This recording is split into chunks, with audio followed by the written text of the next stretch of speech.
지금 방송에서 제공하는 투자 정보는 투자 판단에 대한 조언입니다.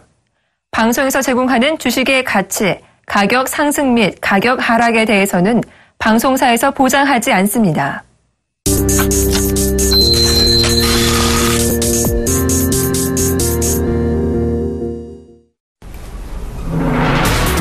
안녕하세요. 출발 증시 가이드 2부로 다시 왔습니다. 최애리나입니다. 그리스 구제금융 타결 임박 소식이 들려왔죠. 뉴욕 증시에서 나스닥이 5,100선을 드디어 돌파하며 신고가를 냈습니다.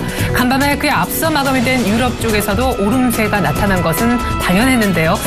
이는 전일에 2,100선을 겨우겨우 지키면서 급락했었던 우리 장이 오늘 반등의 계기가 되어줄 것으로 보입니다. 문제는 시가는 플러스권에서 출발한다 할지라도 이것이 유지가 되면서 오히려 오후장 더 상승폭을 늘릴 수 있을지는 미지수인데요. 딱 잘라 얘기해서 전강 후약이 될 수도 있으니 조심하라는 당부의 얘기가 앞서서 여러 차례 있었음을 전해드립니다. 오늘 반등하더라도 양봉의 출현이 상당히 중요하며 외국인이 전일에 팔았었는데 오늘 매수로 돌아서는지도 관전 포인트 가운데 하나일 것 같습니다. 전문가들은 지금 같은 장에서 수익을 낸다는 욕심을 부리기보다 손실을 최소화한다는 전략, 마인드셋이 중요하다고 합니다.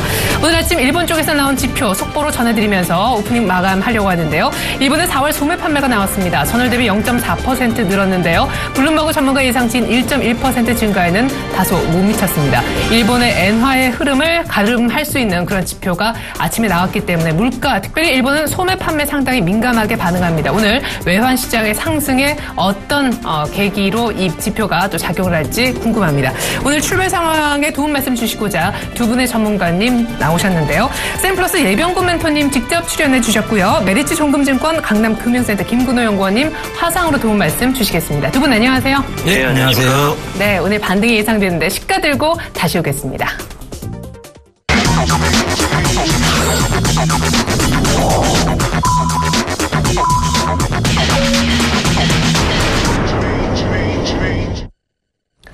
네, 5월 28일 목요일 우리 장 개장을 했습니다.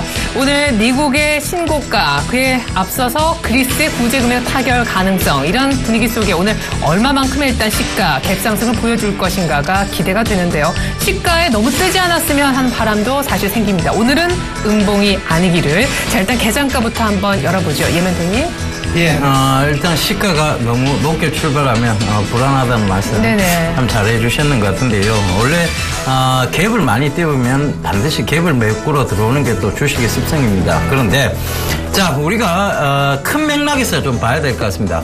전체적으로 보면 긴 맥락과 큰 맥락적인 관점에서 보자면 아직은 상승 추세를 꺾고 있는 형국은 아니다. 결과적으로 지금 굉장히 증시 폭락을 이끌 만한 트리거 현상이 나온 것도 없다라고 우리가 본다면, 조금 더 길게 보고 또 조금 더 크게 보자면 추세적인 상승은 계속 이어질 것이라는 관점이고요. 거기서 낙관론을 유지하고 하셔야지 계속 불안감에서 조금 또 샀다가 팔았다 샀다가 팔았다 하는 전략은 옳지 않다는 것을 다시 한번 좀 얘기 드리도록 하겠습니다.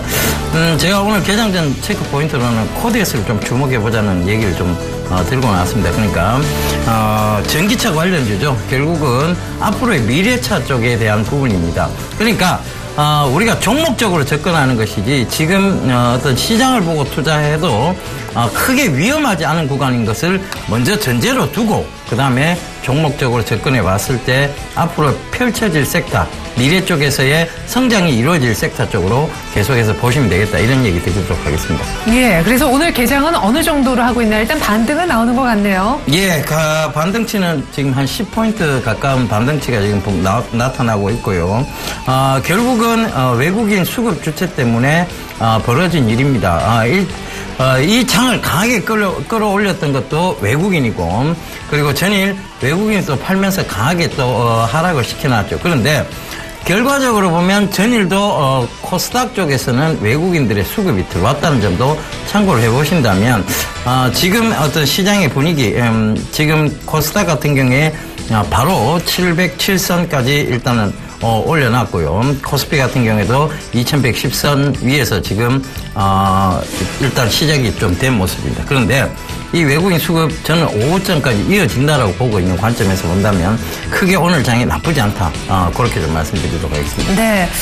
코스피는 한 10포인트 0.5% 정도 강세 출발했고요. 코스닥은 1% 정도 훌쩍 뛰어넘어서 706선에서 개장되었음을 알려드립니다. 달러원은 오늘 자연스럽게 달러 강세가 이어졌기 때문에 추가 상승 출발이 예상되는데 잠시 후에 이 부분 짚어보겠습니다.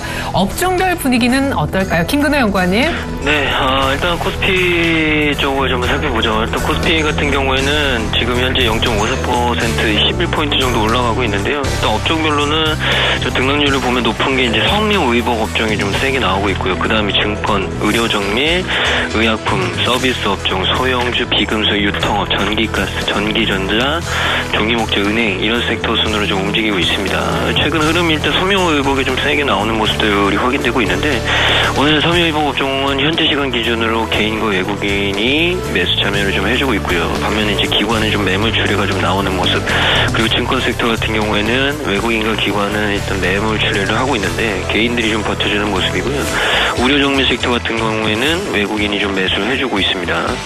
일단 장 초반에는 그동안 좀 강하게 버텨줬던 섬유 의복 그리고 거기다 플러스 증권 업종 그리고 의약품 이런 업종들이 올라오고 있고요. 증권 업종 같은 경우는 전일에 워낙 낙폭을 좀 크게 만들어놨기 때문에 오늘 반등은 낙폭권에 의한 기술적인 반등이다. 근데 이 이후에 이제 어떻게 될지 좀 봐야 되지 않을까라는 생각이 좀 듭니다. 그래서 전체적으로는 오늘 업종들 순위는 좀 그렇고요. 외국인이 좀 많이 사는 업종은 섬유 의복, 보험, 의료 정밀, 전기가스. 우리 전기가스 같은 경우도 최근에는 업종 차트나 이런 거 봤을 때는 전체적으로 좀 견고하게 움직이고 있는 것 같아요. 그래서 외국인은 좀 코스피에서 그런 업종을 좀 사고 있다라는 말씀드리고 기관은 아직 코스피에서 적극적으로 움직이고 있진 않은데 지금 현재 서비스하고 유통업종에 대한 매수폭을 좀 가지고 가고 있습니다. 유통업종 같은 경우에는 보험하고 투신 여기가 주 메인 창구고요. 그리고 서비스 같은 경우에는 투신, 보험, 금융투자, 연기금 전체적으로 좀 올라오고 있습니다. 서비스 업종에는 대부분 제가 봤을 때는 지주회사라든지 삼성그룹 관련주들이 좀 많이 있을 것 같아요. 그래서 그런 부분들 때문에 좀 올라가지 않을까라는 생각이 좀 들고 코스피는 그렇게 기관 외국인 매수하고 있다. 코스닥을 좀 보죠. 코스닥을 보면 등락률로는 이제 운송, 기계자 등락률로는 기계장비, 운송, 정보기기, 비금속, 신성장, 인터넷, 화학, 그리고 건설, 의료정밀, 통신장비 이런 식으로 좀 가고 있거든요. 외국인이 좀 많이 사는 업종은 화학업종, 그리고 제조, 인터넷, 그리고 의료정밀 쪽도 사고 있고요. 벤처기업이라든지 기계장비 쪽, 종이목재, 방송 서비스로 외국인이 좀 매수 참여가 되고 있습니다. 기관 같은 경우에는 유통, 그리고 제약, 그리고 제조화학, 기타 서비스, IT 하드웨어 쪽, 반도체 쪽 이런 순으로 좀 사고 있는데 일단 반도체하고 IT 하드웨어가 전일에 좀 낙폭이 있었는데 특히나 반도체를 최근에 좀 기관들이 선호하는 모습들이 좀 보인다 이런 말씀드리고요. 지금 반도체 섹터 같은 경우에는 투신권을 중심으로 해서 연기금과 같이 동반적으로 매수 참여가 되고 있다라는 말씀드리겠습니다. 네. 자, 삼성물산 질모직 합병 결정 이후 사흘째 오릅니다. 오늘 삼성 SDS가 갭을 동반하면서 급등하는 것도 특징인데요. 잠시 후 이 부분도 돌발 종목 코너에서 짚어보겠습니다. 자, 개장한 후 5분 정도 흘렀거든요. 오늘 수급은 어떤지 어제 정말 수급은 보기가 민망할 정도로 안 좋았었는데요. 이 멘토님. 예. 오늘 수급상 좀 체크를 해봐드리도록 하겠습니다. 개인들이 코스피 쪽에서는 유일하게 좀 사고 있고요. 현물 쪽이죠. 결국은 외국인 기관은 여전히 매도 쪽을 보이고 있습니다. 일단 외국이 전일 강한 매도를 했기 때문에 거기에 대한 연속성으로 좀 보셔야 될 것 같고요. 기관은 전일도 마찬가지입니다만 여전히 눈치를 보면서 지금 매도에 동참을 하고 있는 내용이죠. 그런데 지금 선물 쪽에서는 오히려 외국인들이 강한 수급으로 들어오고 있다는 점 참고를 해보셨으면 좋겠습니다. 이 웹도독 현상이 요새 최근에 많이 나오고 있어요. 이 웹도독 현상이라는 것은 꼬리가 몸통을 흔든다는 의미인데요. 결과적으로 선물의 움직임이 현물을 쥐고 흔드는 형국이죠. 먼저 지금 이런 외국인 기관에서 수급적으로 선물에 강한 매수세가 이어진다면 오늘 금일장 현물에서 장 후반으로 갈수록 외국인 기관의 수급이 풀릴 것으로 예상이 됩니다. 그래서 그 웹도덕 현상을 좀 최근에 또 많이 벌어지고 있는 현상인 만큼 참고를 해보신다면 지금의 어떤 현물에서의 수급적인 악화 이런 부분들은 크게 우려하실 바가 아니다라는 얘기를 드리도록 하겠습니다. 코스닥 쪽은요 기관이 사고 있고 개인하고 외국인이 소폭 매도에 나섰습니다만은 저는 외국인의 수급으로 보면 여전히 종목 장세는 이어진다라고 보셔야 될 것 같습니다. 네. 자, 일단 오늘의 수급은 어제보다는 좀 괜찮은 편인 것 같은데 일단 외국인들 선물을 한 1,000계약 정도 사고 있습니다. 외국인 현물을 매도하고 있지만 장 후반 매수로 전환할 가능성 있다 언급 들어봤습니다. 외환 시장 출발 이제는 한번 짚어봐야 될 것 같습니다. 유진 투자 선물로 가볼까요? 이주환 연구원님 안녕하세요. 네, 안녕하세요. 네, 달러 강세가 간밤 뉴욕 외환 쪽에서 보니까 여전하던데 오늘 1,100원 선 트레이 나오고 있는지요? 네, 맞습니다. 오늘 환율 역시 또 크게 상승하면서 환율 1,110원 선 위에서 거래가 되고 있습니다. 오늘 원달러 환율 어제 종가 대비 450원 상승한 1,110원에 출발을 했고요. 현재 역시 1,110원 선에서 거래가 이루어지고 있습니다. 오늘 환율은 무엇보다도 엔화 약세 동반 상승할 것으로 전망이 되고 있습니다. 지난번 글로벌 금융시장에서는 달러엔이 2007년 이후 처음으로 124엔도 넘어서는 등 상승세를 이어갔습니다.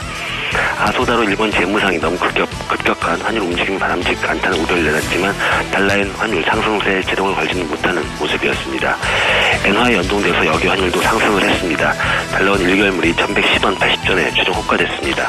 최근 1개월물 스왑포인트 플러스 1원 15전을 고려하면 어제 환문한 종가였던 1,105원 50전보다는 약 4원 15전 정도 상승한 셈이었고요.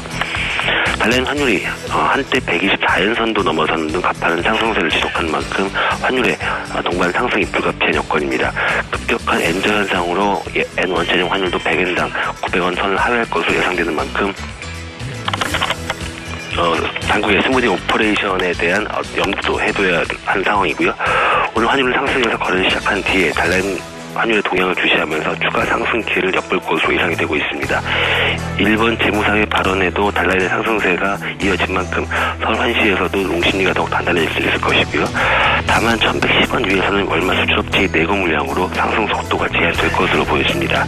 오늘 환율의 예상 범위는 1,105원에서 1,112원입니다. 예, 일단 1,110원 부근까지 지금 상승폭을 더 키우고 있는데 오늘 이 정도 레벨을 끝까지 유지할지 모르겠네요. 위쪽에서 하방 압력이 얼마나 했는지 끝까지 한번 체크해볼 필요 있을 것 같습니다. 이주환 연구원님 잘 들었습니다.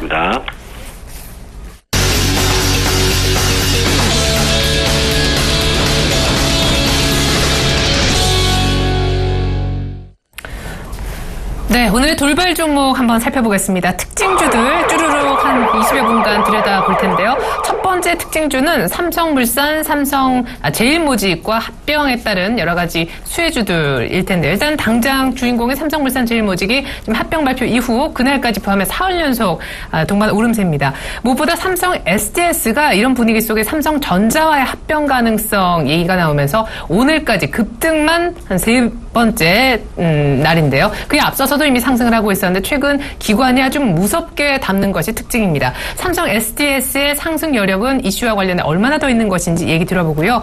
SK 하이닉스가 오늘 시총 상위 종목 가운데 가장 두드러지는 강세 보여주고 있습니다. 2.5% 오르면서 드디어 5만 원이 가시권에 들어왔는데 어제 한침평에서 신용 등급도 올려줬다고 하죠. 이 부분 김근호 연구원님께 얘기 들어보겠습니다. 네, 일단 삼성 SDS하고 삼성전자 합병 얘기가 나왔죠. 공시가 8월 달에 이제 정식적으로 좀 합병을 할 것이다. 일단 뉴스가 좀 나왔고요. 제일모직하고 삼성물산이 합병한 데 이어서 삼성전자 플러스 삼성 SDS 합병이 가능할 것이다라는 시나리오가 분석이 됐고, 삼성그룹 지배구조 개편의 일환으로 이제 오너 일가의 삼성전자에 대한 지배력 강화가 계속적으로 좀 주창이 됐었죠.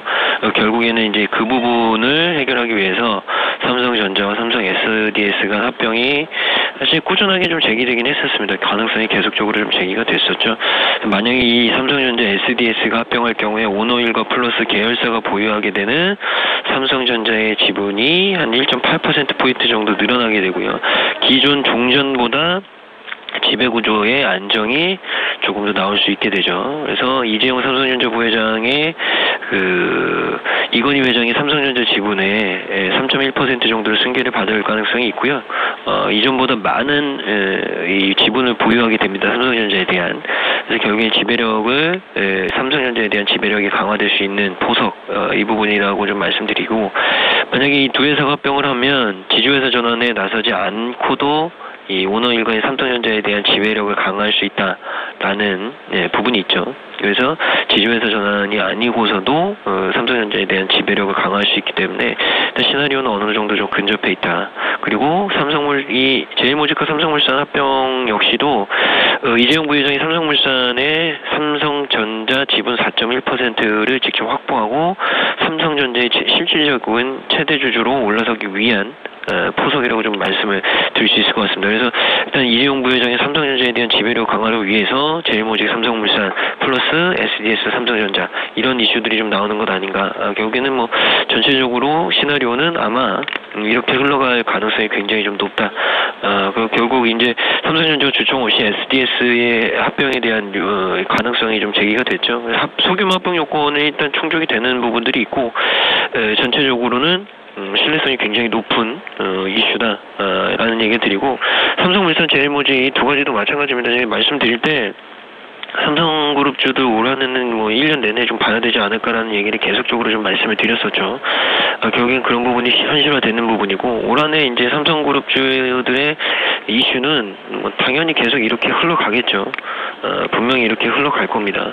이 지배구조 개편과 관련된 이슈로 계속 흘러갈 가능성이 높기 때문에 그 부분에 대해서 좀 참고를 좀 하시라는 말씀을 좀 드리고요. 뭐 물산하고 제일모직, 특히나 제일모직 같은 경우는 고평가 논란에 대한 얘기들을 하는 분들이 간혹 계신데, 이거는 뭐 실적으로 움직일 수 있는 게 아니죠. 펀더멘탈이나 성장성, 가능성에 대해서 베팅을 하고 움직이는 종목이기 때문에 굳이 뭐 이 고평가에 대한 생각을 좀 신경 안 쓰셔도 되지 않을까, 이런 얘기를 좀 드리겠습니다. 그리고 SK 하이닉스 반도체 업체인데 중요한 게 SK 하이닉스가 이제 목전까지 좀 다 왔죠. 결국에는 5만 원이 가냐 안 가느냐 이게 제일 중요한데, 5만 원을 오늘도 돌파를 과연 시킬지 좀 궁금하긴 합니다. 근데 이게 5만 원을 간다고 해서 좋은 게 아니라 5만 원을 뚫어내야 돼요. 보면 직전 고점이 52,400원인데, 그리고 바로 직전 고점도 보면 51,400원이었습니다. 그 5만 원을 뚫어도 52,400원, 51,400원 이런 가격대에 계속 뚫어놔야 되거든요. 그 부분에 있어서 조금 5만 원이 계속적인 저항대로 좀 작용을 하는 거 아닌가. 일단 신용등급이 좀 상향이 되면서 뭐 이 투자 풀에 있어서 좀 수혜를 받거나 이런 부분들은 좀 있을 수 있다. 근데 반도체 업황이 좀 좋을 것이다라는 부분들은 이미 52,000원대, 51,000원대에서 좀 반영이 됐습니다. 결국에 실질적인 부분을 더 보여줘야 되죠, 그때보다. 그런 부분들이 해결이 안 되면 하이닉스 같은 경우에도 5만 원 오버슈팅 됐다가 다시 한번 5만 원 언더로 내려올 가능성이 있다. 실적 뒷받침이 꼭 돼줘야 5만 원이 저항선에서 지지선으로 바뀔 가능성이 좀 있다라는 말씀 드리겠습니다. 자, 무엇보다 SK 하이닉스 오늘 5만 원권 잘하면 돌파도 가능한데 좋긴 좋지만 그 뒤에 겹겹이 쌓인 매물대가 있음을 감안해서 투자해야 된다라고 얘기했습니다. 삼성그룹주는 올 한 해 내내 이슈가 아마 될 거다 하셨습니다. 아마 시장도 이 삼성그룹주 때문에 영향을 많이 받는 그런 모습인데요. 자, 이어서 로만손이라는 종목 한번 볼까요? 남북 경협주로도 얘기되는 이 종목인데, 김연아 선수가 이 로만손 시계 브랜드의 모델이기도 하죠. 근데 중국 쪽에서 올 하반기부터 매출이 잡힐 수 있다 기대감 때문에 갭 상승 동반해서 상한가에 이미 들어가 있습니다. 휴메딕스 필러 업체인데요. 오늘 500억 정도 무상증자 얘기 나오면서 약세로 밀리네요. 그리고 조금 전에 아침에 개장 포인트로 얘기해 주셨던 코디에스 전기차 관련주도 잠깐 얘기 들어보겠습니다. 해멘토님. 예, 로만손부터 좀 얘기를 드리도록 하겠습니다.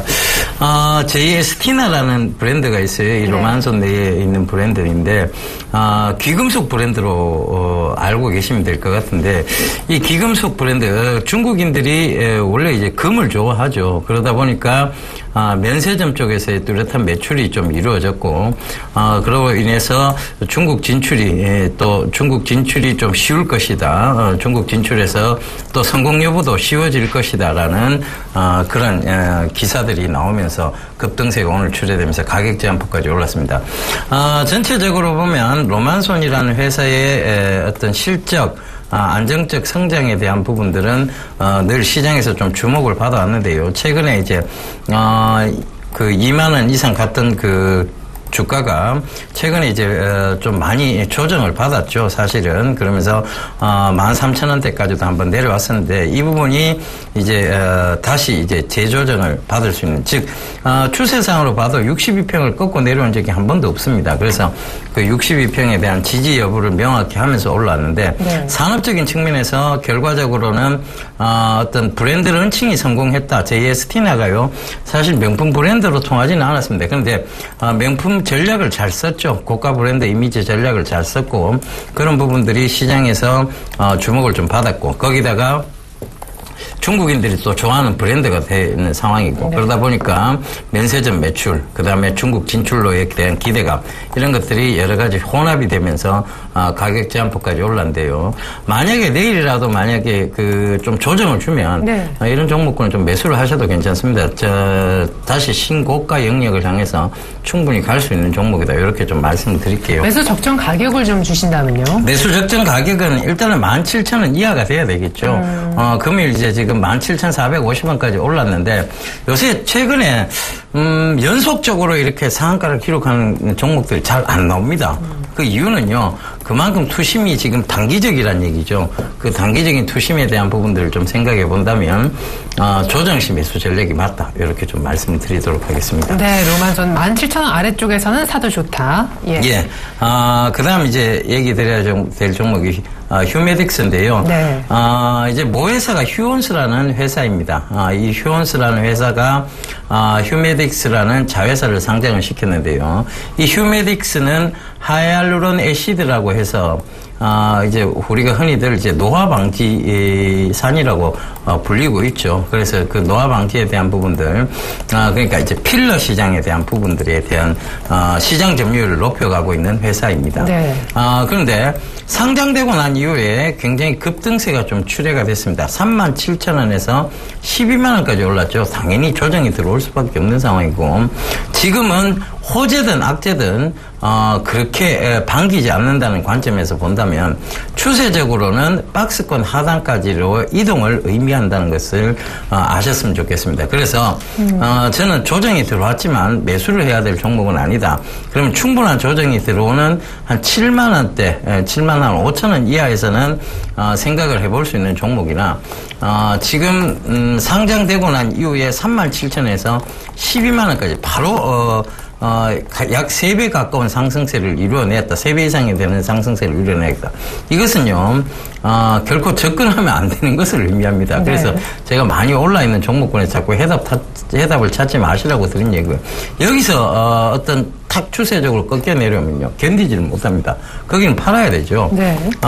휴원스가 차라리 안정적인 자회사 휴메딕스를 갖고 있으면서 오히려 더 안정적인 매출 성장을 이룰 수 있을 것이라고 저는 보고 있습니다. 그러니까 차라리 휴원스에 대한 접근은 조정시마다 분할 매수 전략이 맞는데 휴메딕스는 지금 접근해야 될 구간이 아니라 지금은 오히려 매도를 해놓고 좀 기다려야 되시는 구간이다. 그러니까 즉 보유하신 분들도 좀 매도해놓고 기다리셔야 되는 부분이다. 이렇게 좀 말씀드리도록 하겠습니다. 네, 휴메딕스보다는 굳이 산다면 조정받을 때마다 휴온스. 코디에스 살펴주시죠. 추세적으로 아직 좋네요. 예, 전기차에 대한 부분입니다. 갈 수밖에 없는 시장이다. 가야만 되는 시장이다. 이런 얘기를 계속 드렸는데요. 중국이 전기차 충전소 건립을 굉장히 서두르고 있다. 그리고 그들이 이제 전기차 보급에 대해서 세제 지원안을 계속 내놓을 방침이다. 그리고 시진핑 정부조차도 이 전기차 쪽에서의 미래 신성장 동력 7대 과제를 잡고 있다. 이렇게 요 모든 것을 보신다면 결국은 이제 전기차 시장을 갈 수밖에 없는데요. 가장 먼저 건립돼야 될 것이 사실은 충전 인프라입니다. 충전이 되어야만 전기차 보급률도 높아진다는 얘기인데요. 네. 이 충전과 관계된 업체라고 보시면 되겠습니다. 코디에서는요, 지금 이제 실적적인 측면을 어느 정도 밸류에이션으로 확보해 들어가면서 올라올 수 있는 종목이다. 이렇게 좀 말씀을 드리겠고요. 전체적으로 보면 지금 충전 건립과 관계돼서 유럽하고도 지금 계속해서 수출 쪽으로 방안을 모색 중인 회사이고, 중국 쪽에는 지금 이미 오래전부터 수출 쪽에 의해서 물꼬를 터놓고 있는 상황입니다. 그런 점 체크해 보신다면 중장기적 관점에서 네. 우리가 뭐 단기적으로 끊어놓고 볼 거 아니지 않습니까? 시장이 큰 악재적 트리거가 없다라고 보는 입장에서 본다면 지금 충분히 조금씩 분할 매수하셔서 한 6,000원대까지의 상승 구간을 한번 노려보셨으면 좋겠습니다. 예, 그래요. 코디에스 얘기 들어봤습니다. 6,000원 정도까지 상승 가능하다. 전기차 모멘텀을 크게 보고 계십니다. 자, 이번에 호텔신라 한번 볼까요? 호텔신라가 10만 원대 거의 초반까지 눌렸다가 최근에 다시 힘을 내죠. 오늘도 2% 정도 상승하고 있는데 합작법인 현대산업개발하고 세워서 지금 시내 면세점에 역시 공을 들이고 있습니다. 케이스텍 반도체 장비주 가운데 아주 급하게 올라섰던 대표주 가운데 하나죠.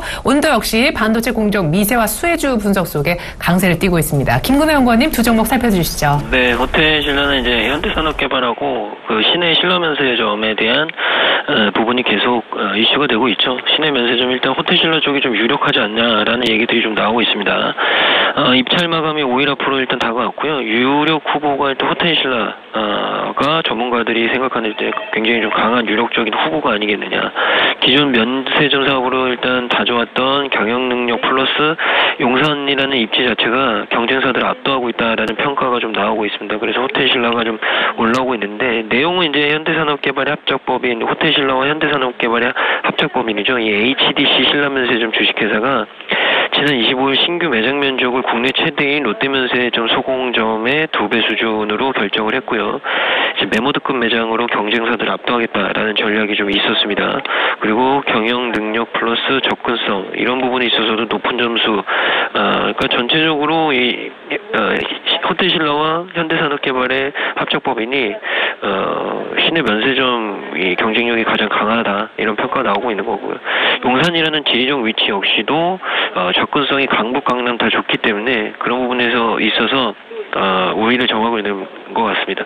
일단 시내 면세점 입찰 마감은 6월 1일이고요. 두 곳을 선정하는 대기업 사업자로는 HDC 신라면세점, 그리고 현대백화점그룹, 롯데신세계, 하나갤러리아, SK네트워크스, 이랜드 등이 경쟁을 좀 하고 있습니다. 용산 쪽은 일단 HDC 신라면세점이 서울 시내 면세점 사업자로 좀 들어갈 가능성이 있지 않을까 이런 얘기를 좀 드립니다. 기술적으로도 일단 최근 조정 이후에 반등권 나오는 모습이고요. 갭도 잘 메워놓은 것 같아요. 11만 원 초반까지. 그래서 추가적인 상승은 좀 더 나올 수 있다라는 얘기를 좀 드리겠습니다. KC텍 같은 경우 한번 보죠. KC텍 같은 경우에는 일단 반도체 공정 미세화 쪽의 수혜 이 부분이 또 제시가 됐는데, 반도체 제조 공정 미세화가 진행이 됨에 따라서 수반되는 CMP 그리고 CMP 소재에 대한 수요가 증가될 수 있다 이런 얘기가 제시가 됐고요. CMP 제품 다변화에 따른 신규 고객의 확보도 가능해 보인다. 중국 쪽의 디스플레이 업체들의 투자 규모가 늘어나면서 디스플레이 부문의 매출 성장 기대. 중국 디스플레이 업체들의 투자, 이게 지금 최근 디스플레이 업황에 있어서 가장 큰 이슈인 것 같습니다. 일단 투자는 뭐 어느 정도 진행될 가능성이 높아 보이고요. 지속적으로 이제 그렇게 되면 KC텍의 분기별 실적이라든지 올 한 해 전체적인 실적이 굉장히 좀 좋아질 수 있는 부분들이 굉장히 많은 거죠. 그래서 최근 급등을 했던 모습이고, 일단 뭐 11선, 5일선 깨지지 않으면, 그러니까 이 종목 같은 경우에도 13,000원 지지선으로 계속 상방으로 올라갈 가능성이 있는데, 일단 너무 올랐기 때문에 좀 중장기 이평선들의 이격도가 좀 나오는 것 같습니다. 그 부분만 조심하신다면 일단 뭐 충분히 트레이딩은 가능한 종목이 아닐까라는 말씀 드리겠습니다. 네. 자, 이렇게 해서 저희가 KC텍 또 호텔신라 한번 봤는데 KC텍은 충분히 많이 올랐음에도 트레이딩은 여전히 가능하다 얘기가 있었습니다.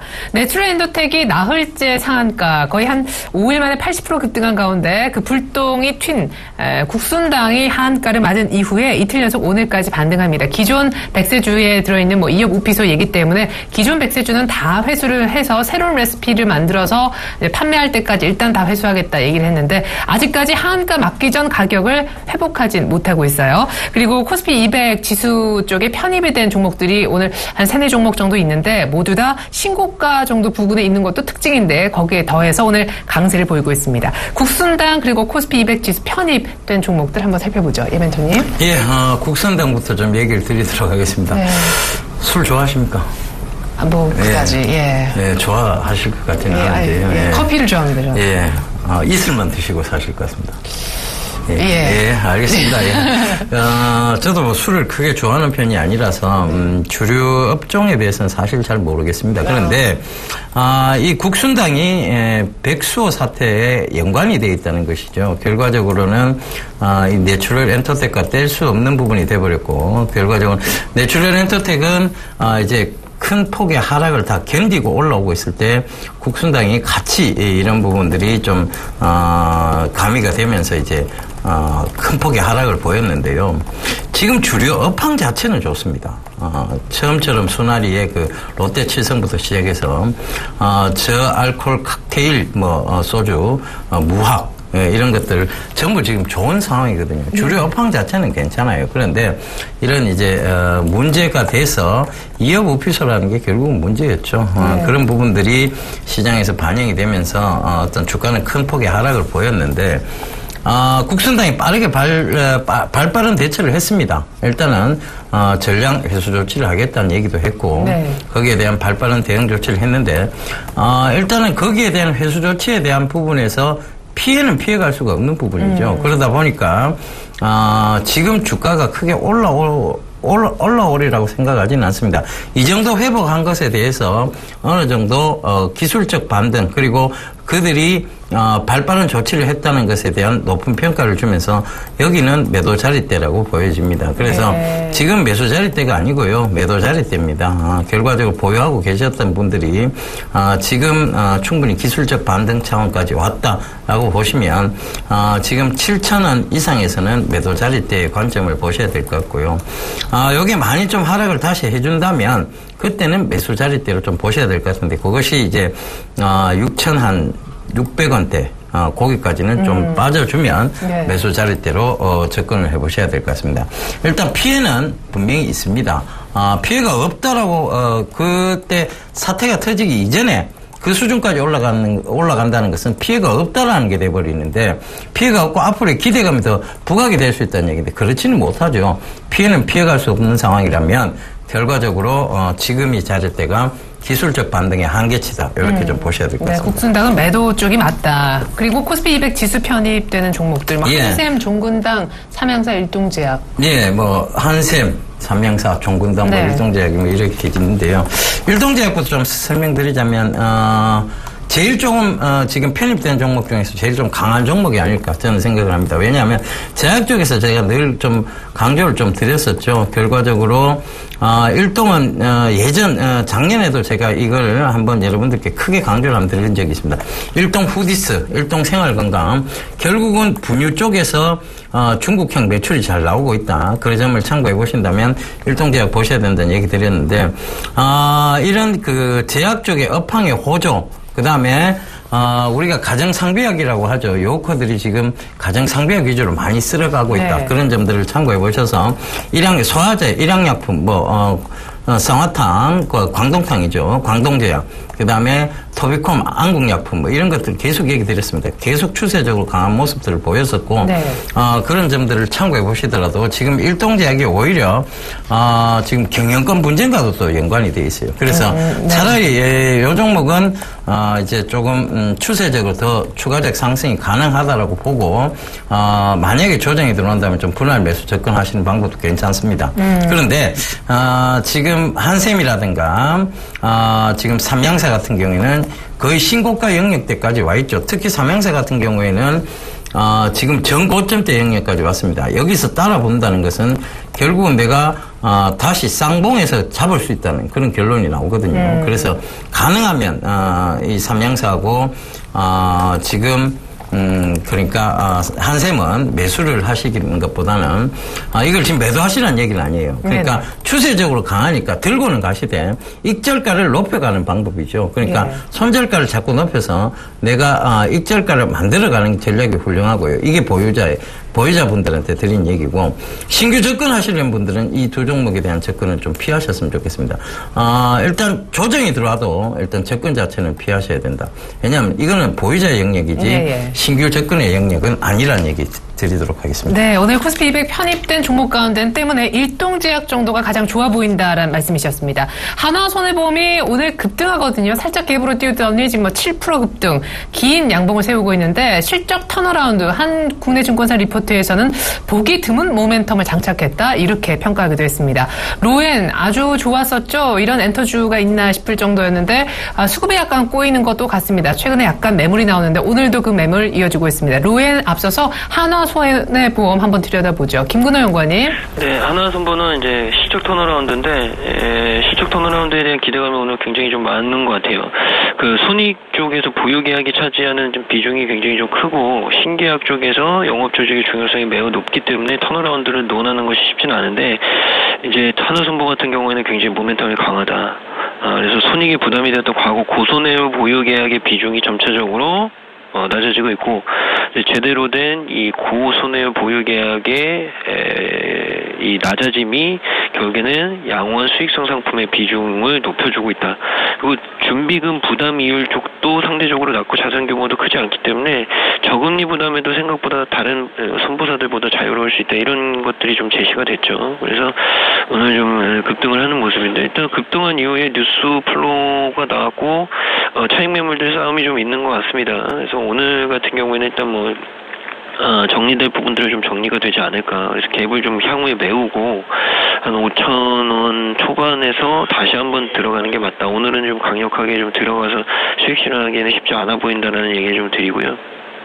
로엔 같은 경우에는 외국인 차익 실현이 좀 나오면서 약세 전환이 되는데 그동안 많이 올랐기 때문에 좀 약세 전환이 되는 것 아닌가. 이 종목은 굉장히 좀 이 파도가 심했음에도 불구하고 결국에 신고가를 좀 내준 종목이죠. 그래서 오늘 11선 조정인데 저는 일단 6만 원이 안 깨지면 이 종목도 저는 지금 오늘 낙폭과대 지금 수준이 한 11선 지지가 되는지 보고 접근할 수 있는 가격대가 좀 아닐까라는 생각을 좀 듭니다. 엔터주에서는 그래도 사실 엔터테인먼트주도 그렇고 음원 관련주로도 분류가 되는데 두 가지 다 봤을 때는 음원 매출에 대한 기대감도 상승 부분이 있고요. 그리고 자회사인 스타쉽 엔터테인먼트, 킹콩 엔터테인먼트 쪽도 역시나 성장 동력이 있고요. 그래서 전체적으로 음원 플러스 엔터테인먼트 사업이 두 가지로 봤을 때는 경쟁력이 있는 회사다. 그래서 11선인 지금 가격 부분에서 매수해도 된다. 6만 원이 안 깨지면 단기적으로 지금 수준에서는 반등이 나올 수 있는 자리다라는 말씀을 좀 드리고 싶습니다. 네, 김근호 연구원님, 로엔 살펴주셨는데 SM이 급등해서요. 이 부분 좀 여쭤보고 싶습니다.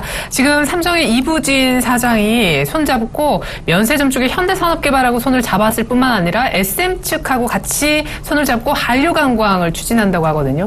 대단한 카드가 아닐까 싶은데 SM에는 엄청난 호재가 될 수 있겠네요. 네, 이게 또 얘기가 나왔는데 이 SM 엔터테인먼트 한류 활성화를 위한 업무 협약을 체결했다고 나왔고요. 이제 우리가 계속 얘기했던 아이파크몰 쪽에 한류 관광 쇼핑몰 함께 즐길 수 있는 도시명 면세점을 만들겠다라는 구성, 거기다가 원스톱 한류 관광 서비스 이런 것들을 좀 얘기를 하면서 어떻게 보면 이벤트 테마파크가 되는 거겠죠.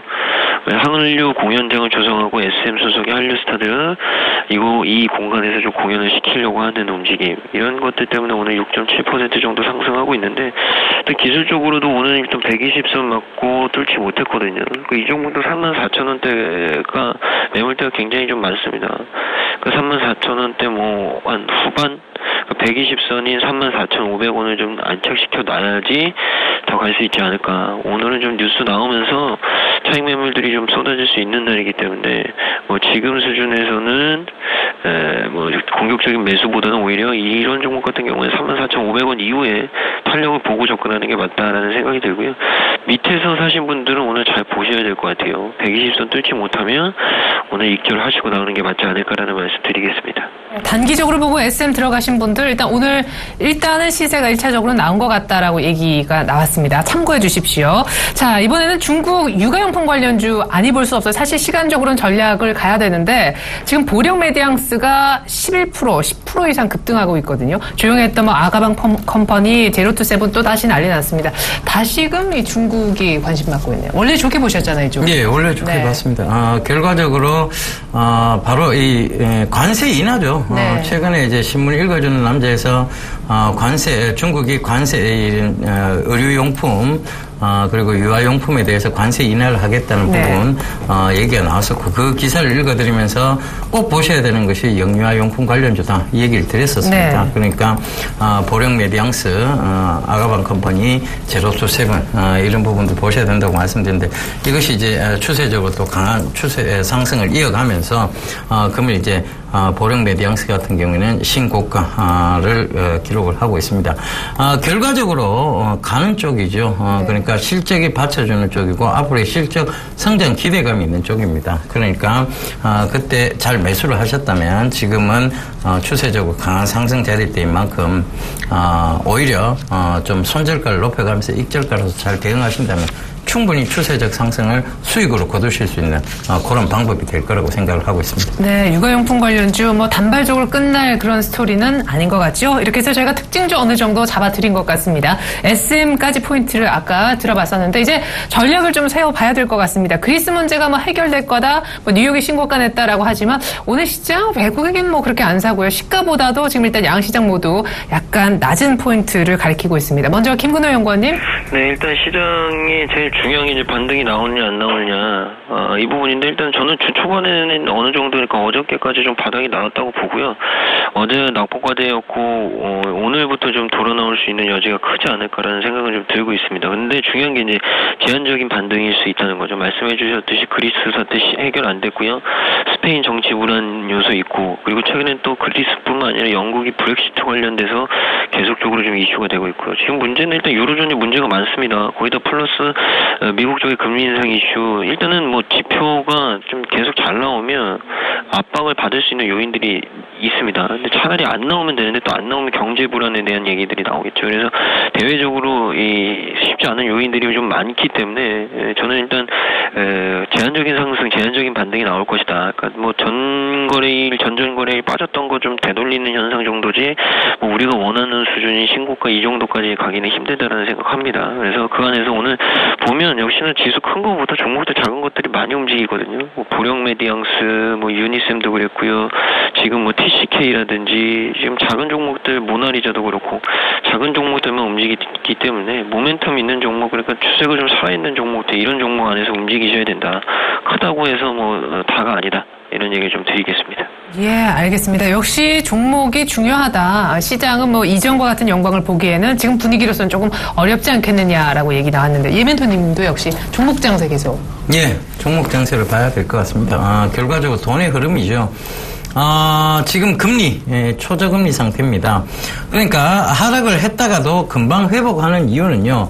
돈의 방향성이 바로 이 위험 자산 쪽으로 쏠리고 있다는 것입니다. 그 점 참고해 보신다면 종목적으로 접근하는데 큰 무리가 없는 장입니다. 결과적으로 하락을 이끌 만한 큰 트리거 현상이 없다는 것 그리고 그들이 지금 그리스라든가 그리고 영국이라든가 포르투갈이 그들이 유럽과 이혼하기까지는 아직까지 많은 조정 기간이 필요할 것이고 그 조정 기간에서 그들은 또다시 밀고 당기기를 할 것이기 때문에 지금 구간에서 우려하는 것보다는 오히려 그들 통합은행인 ECB가 추진하고 있는 양적 완화에 대한 부분을 더 초점 맞추는 것이 맞다라고 본다면 지금은 추세적으로 강한 상승 구간 계속 이어질 것이다라고 보셔야 될 것 같고요. 긴 관점에서 본다면 조정시마다 분할 매수해갖고 오히려 큰 추세적 상승을 좀 노려보시는 것이 맞는 전략이다라는 얘기 전해드리겠습니다. 네, 우리 예멘토님 강연회도 있으시다고 짧게 소개 들어볼게요. 예, 이번 주 주말 토요일입니다. 오후 2시인데 제가 바로 유안타증권 구로 디지털 단지 지점에서 제가 강의를 합니다. 그러니까 저번에도 여기서 한번 강의를 했는데요. 많이들 와주시고 이번에 들려드릴 얘기는 유동성 장세에서 실적 장세로서의 전환적인 부분, 그 전환에서 우리가 주목해야 될 종목에 대해서 좀 말씀드리고자 합니다. 많이들 참석해 주십시오. 네, 종목이기 방송은 한정돼서 다 못 드리지만 강연에 가시면 또 풍성하게 들을 수 있으니까 많은 관심 부탁드리겠습니다. 지금까지 메리츠 정금증권 강남금융센터에서 도움 말씀 주신 김근호 연구원, 샘플러스 예병금 멘토 함께해 주셨습니다. 감사합니다. 네, 감사합니다. 감사합니다.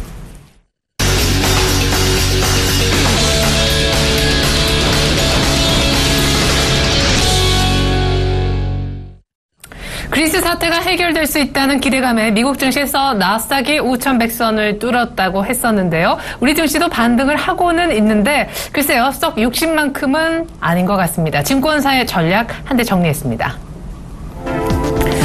먼저 최희승 차장님의 의견 보지요. 전일 샀다면 개별주 오늘은 한번 팔아보자.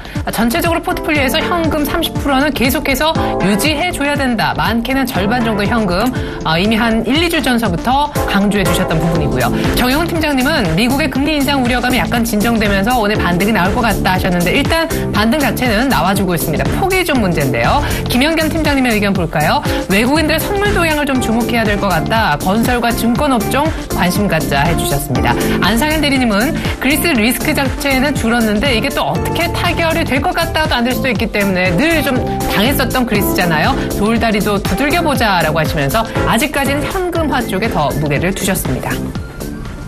오늘 특별히 섹터 의견까지 내주셨던 분 전화 연결해서 자세하게 얘기 나눠보죠. 동부증권 용산지점으로 가보겠습니다. 김영겸 팀장님 안녕하세요. 예, 안녕하세요. 네, 그리스 사태 해결 기대감이 높아지면서 미국엔 신고가가 났다고 합니다. 근데 오늘 우리 시장 외국인 현물은 안 사고 선물만 사나요? 어제 외국인들 선물 장중에 거의 10,000개 가까이 팔던데요.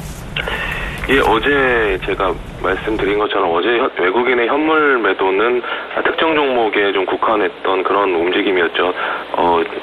삼성물산에 대해서 1,400억이 넘는 매도가 나왔고 제일모직 같은 경우도 200억 넘는 매도, 이 두 종목에서만 거의 1,600억이 넘는 매도가 나오면서 이것이 외국인 어떻게 보면 좀 착시 현상이 좀 일어나는 그런 상황이었는데요. 반대로 선물은 거의 10,000개 가까이 매도가 나오다가 장 막판에 이제 줄어들면서 7,000계약 정도 매도가 나왔는데요.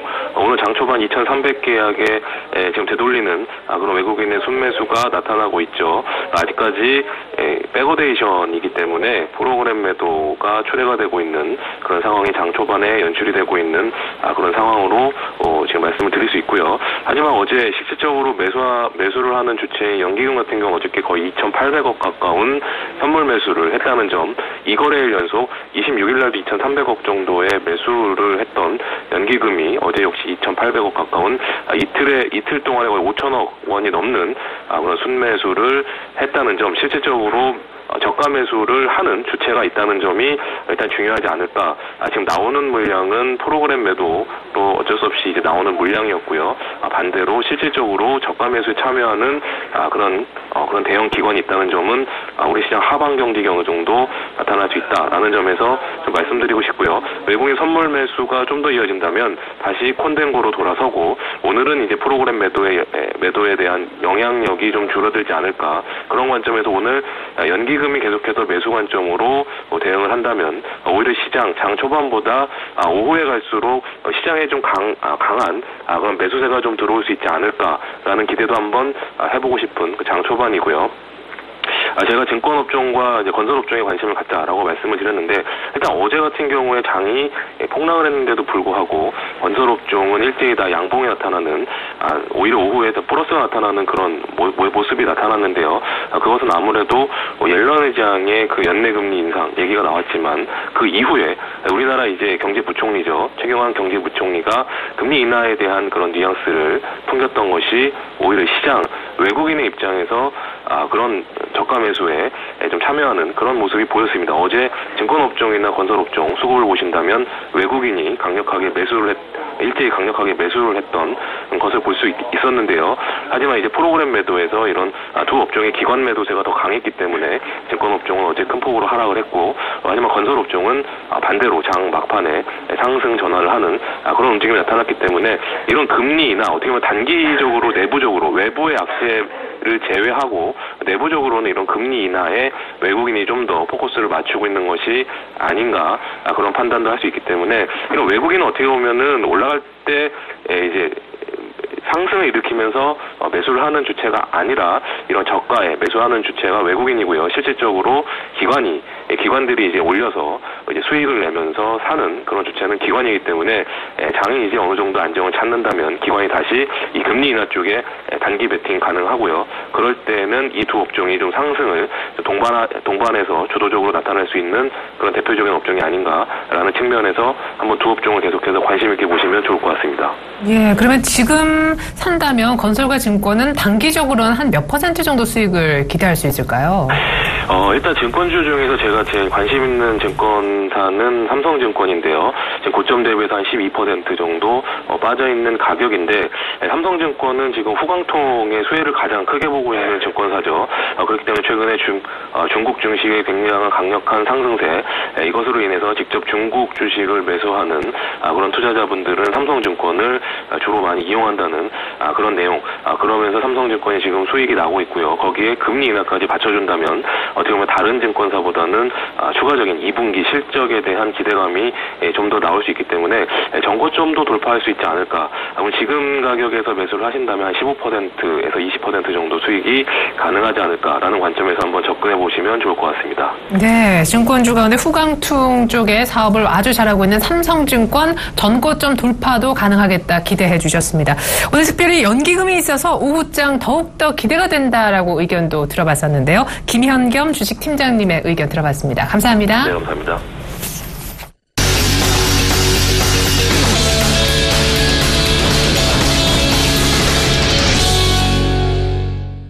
네, 손석빈 멘토님 빨리 연결해 봐야 될 것 같습니다. 선물시장 최근에 파생 쪽이 심상치가 않아서요. 맥점 얘기 들어보겠습니다. 멘토님 안녕하세요. 네, 안녕하세요. 네, 전일 거의 오전장에서부터 시작해서 260선대 완전히 깨고 끝이 났었는데요. 어제 개파락까지 동반된 장대 음봉이었었죠. 오늘 약간 반등을 하긴 하는데 글쎄 외국인은 일단 선물은 꽤나 파는 것 같네요. 네, 일단 오늘 외국인은 지금 선물을 사고 있습니다. 순매수 시장을 좀 많이 좀 보유를 좀 하고 있는 모습 보여주고 있는데 일단 오늘 수급부터 좀 말씀을 드리도록 하겠습니다. 일단 개인 현물 411억 순매수 중이고 외국인 104억 순매도 중입니다. 기관 322억 순매도 중이고 선물 시장은 개인 1723계약 순매도, 외국인 2189계약 순매수, 기관 133계약 순매도 중입니다. 옵션비를 살펴보면 개인 콜옵션 6239계약 순매수, 풋옵션 2243계약 순매수 중이고 외국인 콜옵션 1464계약 순매도, 풋옵션 12660계약 순매수 중입니다. 기관 콜옵션 5248계약 순매도 중이고 풋옵션 15165계약 순매도 중인데 일단 지금 수급적으로 현물 보시면은 주식 보시면 외국인과 기관이 동반 매도세, 쌍끌이 매도세를 보여주고 있고 선물 수급 특징을 보면은 개인이 선물을 굉장히 좀 많이 매도하고 있고 외국인은 선물을 강하게 좀 매수를 하고 있는 모습을 보여주고 있습니다. 옵션에서 좀 보면 특징적인 점은 외국인이 선물과는 다르게 옵션에서는 매도 쪽 방향을 열어두고 있는 것을 확인할 수 있습니다. 자, 일단 오늘 주요 거래 전략 말씀드리도록 하겠습니다. 상승 1차 저항선이 263, 상승 2차 저항선이 265, 하단 1차 지지선이 260, 2차 지지선이 258에 형성되어 있습니다. 일단 어제는 오전부에 263을 지켜주지 못한 이후에 지속적인 하락 장세를 보여주며 마감했던 날이었는데 오늘 시장은 263부근까지 시장 가격을 좀 상승시키고 마감하지 않으면 종기적인 하락 장세가 시작되는 좀 중요한 기점이 되는 날이 되겠습니다. 일단 다행히 객상적으로 260 이상 시작을 하였는데 오전의 주요 관점은 260에 대한 지지 확인인데 10시 15분 기준 260 지지가 확인된다면 매수 배팅이 좀 유리하겠고 또한 오후까지 263 이상 가격이 회복이 된다면 그래도 상승에 대한 기대감을 조금 더 해보셔도 되겠습니다. 일단 오후까지 263 회복이 되지 않으면 중기적으로 하락 장세가 시작이 되기 때문에 오늘 263 이상 회복을 하지 않으면 내일 이후부터는 매도 장세가 시작이 된다고 보시면 되겠습니다. 네, 단기적으로 일단 매수 가능한 자리는 오전장 10시 15분 기준으로 260이 계속해서 지켜지느냐 여부라고 하셨었고요. 오늘 오후장까지 만약 263대까지 올라온다면 이게 중기적으로 약간 상승으로 돌아설 가능성을 그래도 열어주는 포인트가 되겠다라고 하셨습니다. 길게 보시는 분들은 263 보셔야 될 것 같고요. 단기적으로 일단 살 수 있는지 여부는 260을 지키는가에 달려있겠네요. 샘플러스 손석빈 멘토님의 맥점 얘기 있었습니다. 감사합니다. 네, 감사합니다. 네. 자, 코스피는 2117선 정도에 머물고 있습니다. 조금 전에 2120을 잠깐 터치하긴 했었는데요. 일단 외국인들이 선물에서는 꽤나 의미 있는 매수세를 보여주고 있고요. 현물은 좀 조용한 편입니다. 기관의 현물 매도는 계속되고 있는데 코스닥도 706선까지는 올라와 1% 반등해주고 있습니다. 그리스 리스크 완화로 시장의 반등이 있긴 한데 오후장까지 힘이 안 떨어지는가가 중요합니다. 출발 증시 가이드 여기까지 하죠. 고맙습니다.